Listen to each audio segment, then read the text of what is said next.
The Swiss Army knife is an entire toolkit in a pocket-sized package. This little multi-tool actually dates back to 1891 with the original Swiss soldier's knife. It wasn't long before it morphed into other versions for sale to the general public. And a century later, it continues to come in handy.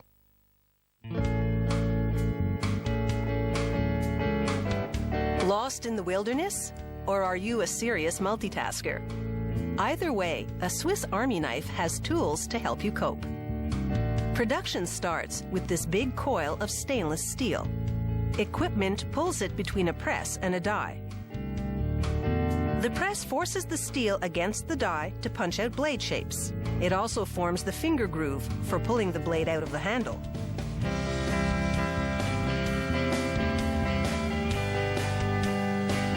They mass-produce parts like can openers and pliers using the same technique. They load the blades into a vibrating mix of ceramic stones and water. The friction polishes the steel. A little powder keeps the parts from sticking together.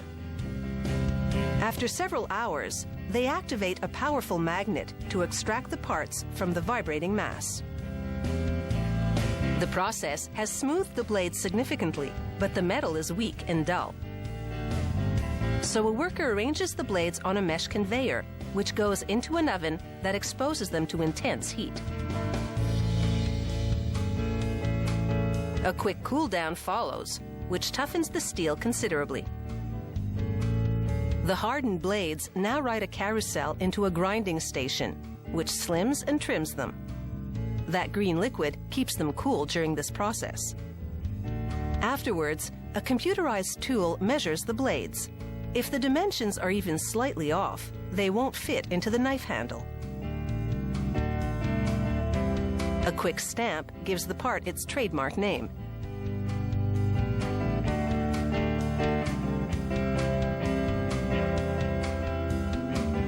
To build the Swiss Army knife, they slide everything onto brass rivets, beginning with an aluminum spacer. A flat metal spring goes on next, followed by a can opener, a screwdriver, and an awl, a punch to make holes in leather. They stack another spacer and spring on top. They tamp it down, and then slide a multi-purpose hook and a pair of scissors onto the rivets. Another divider, another spring, and then they add a wood saw to this multi-tool sandwich, because you never know when you might need one. They press fit the main blade, a corkscrew, and a smaller blade onto the assembly. One final spacer, then they secure the rivets with attachments called bushings.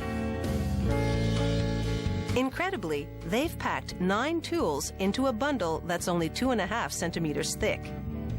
They chop off the tops of the rivets to make them flush with the bushings, and then the spinning tool flattens them.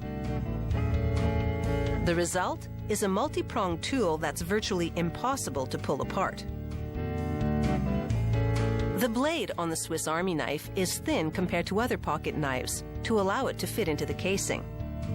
They grind the cutting edge to angle it at just under 15 degrees.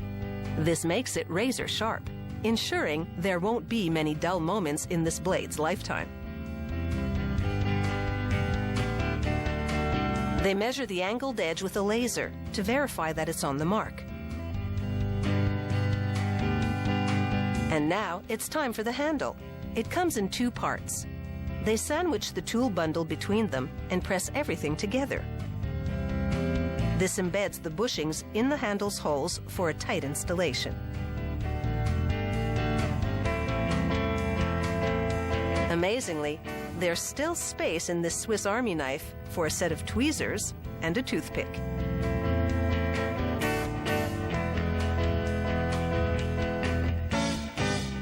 Finally, they inspect every tool to confirm that it's in perfect condition and that it springs out of the handle as it's designed to.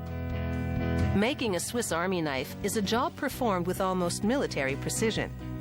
There's no room for error when it comes to packing all these tools into a pocket-sized unit.